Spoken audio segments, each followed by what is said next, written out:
Saya pernah punya sebuah kisah nyata ini, Bapak dan Ibu. Ini masih poin yang pertama. Saya punya seorang teman dulu ketika kami kuliah. Pada satu pagi beliau pengen meminjam uang. Ketika beliau pengen meminjam uang, saat itu saya tidak punya uang kalau tidak salah. Cuma punya uang 1 juta. Saya tanya, buat apa sih kok pagi-pagi sudah minjem uang gitu. Iya Ustadz. Dia mengatakan iya akhi, bukan ya Ustadz. Dia mengatakan iya akhi, istri saya mau kelahiran dan ternyata beliau harus dirawat dulu di rumah sakit. Saya harus naruh deposit dulu kan di rumah sakit itu. Deposit itu yang penting karena supaya istri saya nanti dirawat kalau saya sudah menaruh deposit. Depositnya 5 juta. Lalu saya bilang saya tidak punya uang segitu nih, pakai aja uang yang saya ada. Kurang ini ya coba nanti kita cari dengan kita ngumpulkan donasi. Kalau dulu di fakultas kami itu kalau ada orang yang sedang butuh, kami bersepakat boleh membuka donasi, membantu mereka yang sedang membutuhkan. Nah, ketika kita membuka donasi ya kumpulnya nggak terlalu banyak, ya wajar sesama mahasiswa yang tentunya juga punya kebutuhan masing-masing. Makanya kemudian pada waktu itu tiba-tiba handphonenya itu bunyi. Pada saat itu beliau sudah punya handphone merek lama lah, merek yang dulu merek jadul. Yang mana beliau ngangkat teleponnya, lalu terjadi sebuah dialog. Saya bukan pedagang sarung Pak. Terus saja dia berkata bahwasanya dia itu menolak dikatakan pedagang sarung. Saya bukan pedagang sarung. Iya nama saya itu. Iya betul saya dari Kalimantan, tapi saya bukan pedagang sarung. Lama itu saya dengar di sebelah itu, karena saya tidak mendengar si penelepon, ya saya cuma mendengar dari teman saya. Teman saya kemudian berkata, ya sudah Pak, kalau Bapak paksa saya bahwasanya saya pedagang sarung, mau ngapain Pak? Ya akhirnya si penelepon itu meminta supaya didatangkan sarung dari Kalimantan dan dia beli beberapa kodi. Masya Allah, akhirnya singkat ceritanya, kata teman saya, akhirnya dia nelpon saudaranya, suruh ngirimkan itu sarung yang diminta oleh beliau, dan ternyata ada, terjadi transaksi, kemudian ditransfer pembayarannya, Masya Allah. Setelah beberapa hari, 1 pekan atau 10 harian gitu, beliau ini cerita sama saya, antum, akhi ingat gak saya pagi-pagi ketika mau minjem uang gitu? Iya, kenapa? Iya. Dan kemudian antum tahu ada yang telepon saya, iya itu orang itu mengatakan saya pedagang sarung, padahal saya bukan pedagang sarung. Tapi akhirnya saya iyakan aja karena beliau mendesak saya. Akhirnya kami terjadi transaksi dan lain sebagainya. Dan akhirnya saya bisa dapat untung dari penjualan sarung secara tidak sengaja itu dalam tanda kutip. Dan beliau ngomong sama saya, antum tahu akhi berapa keuntungan yang saya dapatkan dalam transaksi itu? Saya tanya berapa? Persis dengan biaya yang saya butuhkan untuk menaruh deposit untuk istri saya. Masya Allah, Allahu Akbar.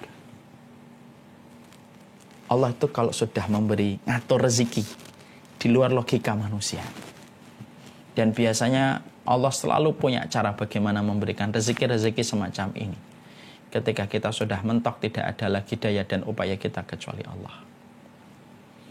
Ya, saya teringat lagi kalau boleh saya sampaikan, karena kisah itu kan kayak malaikat yang bisa memberikan kepada kita pelembut hati. Kisah-kisah nyata orang-orang baik itu harusnya kita jadikan sebagai motivasi setelah kita menempatkan Al-Quran dan hadis yang pertama dan yang kedua. Ini ada yang ceritanya, saya dari ibu saya. Ibu saya ini pernah, beliau itu ketika menceritakan tentang rumah beliau ketika beliau masih hidup, beliau berkata, ini miliknya ibu, kecuali ini, beliau menunjuk ke mesin jahit Singer. Ini kecuali ini anak mesin jahit. Saya tanya, kenapa Bu ini mesin jahit? Ini bukan miliknya ibu. Lah terus miliknya siapa? Miliknya orang yang saya tidak tahu lah. Ibu kok gimana? Ibu ada mesin jahit di sini, tapi ibu tidak tahu. Bukankah ini mesin jahit dari waktu saya kecil? Iya, karena saya tahu itu mesin jahit dulu ketika saya kecil, saya bakar mesin jahit itu. Ya maklum masih kecil. Main-mainan korek saya bakar, kata ibu. Tapi kata ibu, memang, tapi ini bukan mesin jahit kamu. Bukan mesin jahit kamu. Ya. Lalu beliau menceritakan gimana kok mesin jahit itu bukan miliknya beliau. Beliau kemudian berkata, pada satu waktu ibu lagi butuh uang. Dan tiba-tiba pikiran ibu adalah menjual mesin jahit Singer itu. Karena ibu juga sudah tidak bisa dan tidak kuat lagi jahit. Nah, ibu pengen jual itu. Ketika ibu mau jual mesin jahit itu, tiba-tiba diketok pintu rumahnya ibu. Dan ketika saya buka, ternyata ada orang yang berkata, ibu jualan mesin jahit gitu. Ibu sempat bingung. Saya ini baru punya pikiran dan belum mengiklankan dan belum ngomong ke siapapun. Kok orang ini sudah tahu ya kalau saya ini jualan mesin jahit? Karena sempat penasaran, tapi karena saking butuhnya untuk segera menjual mesin jahit itu, penasarannya itu hilang. Dengan beliau langsung menawarkan mesin jahit. Betul Pak, ini mesin jahit yang saya pengen jual. Saat saya pernah cerita ini ke Bapak, saya klarifikasi ke Bapak, cross check, dan Bapak mengiyakan. Intinya akhirnya disepakati uang 300.000 terjual. Kata Bapak itu, saat itu saya sempat ingatnya 150.000, tapi Bapak mengkoreksi, enggak, bukan 150.000, 300.000. 100.000 kemudian dibagikan ibu kepada Bapak, 100.000 kepada adiknya ibu, dan 100.000 untuk ibu sendiri. Karena itu lagi ada butuh sesuatu. Ketika sudah disepakati 300.000, orang tersebut langsung bayar. Tapi kemudian pembeli tersebut berkata, Bu, mesin jahitnya biar di sini ya, besok saya ambil. Loh, kata ibu saya, lah jangan Pak, kalau memang Bapak belum bisa mengambil sekarang, uangnya diambil dulu, jangan dikasih dulu.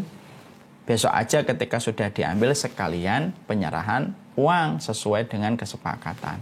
Wah jangan Bu, kata pembeli itu. Jangan Bu, nanti kalau saya bawa lagi uangnya, saya khawatir nanti di luar habis. Nanti saya ambil kok Bu, ini aja terima uangnya, sah, ini sah. Kan ridho dengan ridho, saya sudah ridho.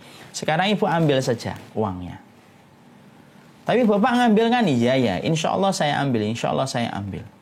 Saya nyari dulu Bu, mobil bak terbuka Bu untuk ngambil, kan ini berat Bu, kan kita atau mesin Singer kan kayak lemari kecil gitu. Hanya ibu nerima. Ketika ibu kemudian sudah menerima, esok harinya ibu tunggu tidak pernah datang, lusa tidak pernah datang, pekan depan tidak pernah datang, bulan depan tidak pernah datang, bertahun-tahun sampai ibu meninggal dunia mesin jahit itu masih ada di rumah dan tidak ada yang mengambilnya. Padahal 300.000 sudah dibagikan oleh ibu. Dengan akad sudah ridho pembelinya untuk memberikan uang tersebut. Masya Allah. Saya itu akhirnya paham ya, Masya Allah ya. Kalau kaum materialistik itu selalu menjelaskan dan menjabarkan konsep rezeki begini, panjang lebar. Nah itu bolehlah kita ambil sebagai teori yang kita pelajari selama tidak bertentangan dengan kitabullah dan sunnah. Tapi kalau orang beriman, kadang-kadang dia itu memiliki sesuatu, Masya Allah ya. Allah itu kalau sudah menetapkan, Allah itu pemberi rezeki. Caranya Allah itu kalau bagi rezeki itu kadang-kadang di luar logika kita. Tidak mengenal makro, mikro, nggak kenal. Tapi kalau orang yang beriman, fungsinya iman itu adalah menjangkau apa yang tidak bisa dijangkau oleh akal. Sesuatu yang tidak bisa dijangkau oleh akal itu ya pakai iman. Makanya memberikan rezeki, Allah yang memberikan rezeki, bukan mereka. Ini pakai iman, nggak pakai logika. Fungsinya iman menjangkau apa yang tidak bisa dijangkau oleh akal. Sebagaimana tadi kita menerangkan dalam surat Saba ayat yang ke-24. Kul ma yarzuqukum minas samawati wal ardi qulillah. Siapa yang ngasih rezeki kamu di langit dan di bumi kalau bukan Allah, itu siapa? Allah menyampaikan ini dalam bentuk pertanyaan yang tidak membutuhkan jawaban untuk mengingkari kalau ada orang yang masih beranggapan bahwasanya yang ngasih rezeki itu kantor, yang ngasih rezeki itu adalah ekonomi yang membaik, yang ngasih rezeki itu begini dan begitu. Allah kemudian menjelaskan gamblang dengan wahyu yang Allah turunkan.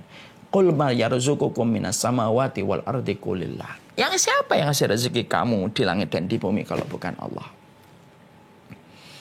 Makanya inilah yang menjadikan akhirnya seseorang itu memahami betul. Dialah yang memberi rezeki, bukan manusia. Kantor itu perantara, atasan perantara, customer perantara, klien sementara itu adalah perantara. Tapi tetap di belakang semua hal yang tadi kita sebutkan, Di belakang semua itu, di belakangnya kantor, di belakangnya atasan, di belakangnya klien, di belakangnya customer, Allah yang menggerakkan. Allah yang menggerakkan semuanya. Karena kadang-kadang kita dapati kita datang ke satu warung jauh-jauh ternyata tutup. Tapi tidak jauh dari itu kita akhirnya mendapatkan warung yang akhirnya kita tahu di warung itu juga ternyata enak. Gara-gara warung yang satunya tutup. Allah yang ngatur semuanya. Dan itulah yang menjadikan kita menenangkan diri. Pandemi ini memberikan keterbatasan. Betul. Pandemi ini memberikan kepada kita turun dan lesunya ekonomi. Betul. Pandemi ini menjadikan kita mendapati kabar bahwasanya orang akhirnya di PHK, kemudian dipangkas, kemudian perusahaan ini ditutup. Iya. Sedih boleh, berlebihan dalam sedih yang enggak boleh. Khawatir boleh, berlebihan dalam rasa khawatir dan takut itu enggak boleh. Kenapa? Karena orang mukmin tahu Allah memberikan rezeki tidak pernah lepas dari 3 sifat yang sempurna. Sifat adilnya, sifat tidak pernah salahnya, dan sifat rahmatnya yang tidak terbatas pada kehidupan manusia.